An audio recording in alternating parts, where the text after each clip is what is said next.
ano ba yung authority to inquire or to freeze or to forfeit ang account ng isang tao? Meron tayong Anti-Money Laundering Act, Republic Act 9160, as amended by Republic Act numbers 9194, 10167, 10635, 10927, and 11521.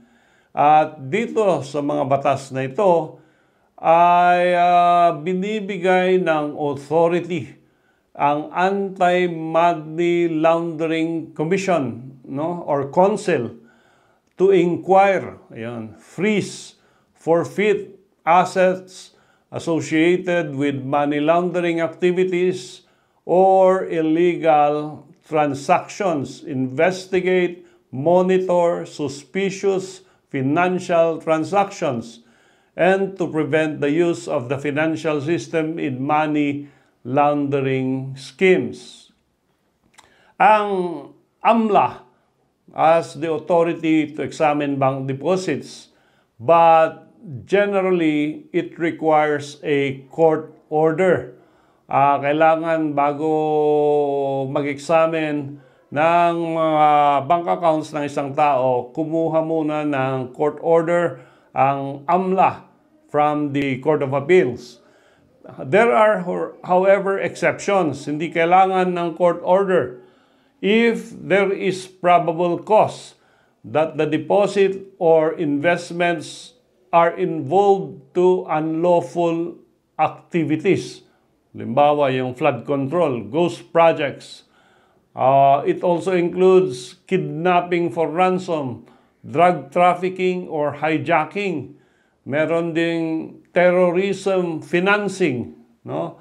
At normally, the moment it falls under the exception, mag-i-issue agad ang AMLA, ang Commission ng Freeze Order. At ito yung tinatawag nating freezing the assets.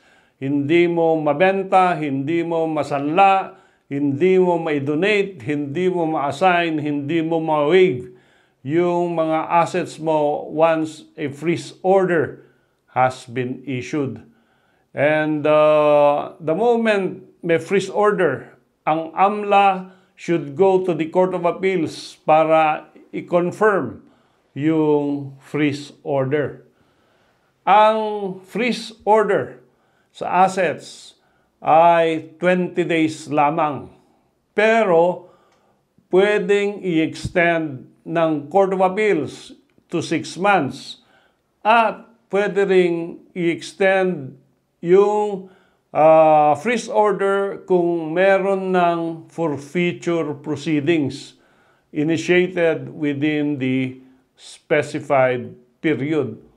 Naidagdag din yung national concern. Pag nakita nilang may connection sa national concern, again, flood control, or anomalous transactions in government, pwedeng mag-freeze order, pwedeng i-forfeit yung proceedings. And yung forfeiture proceedings will be filed before the regional trial court kung saan yung mga assets ng subject matter ng freeze order. So, of course, may mga karapatan ang aggrieved party dito na pumunta sa korte at kontrahin yung mga freeze order na ini-issue ng AMLC.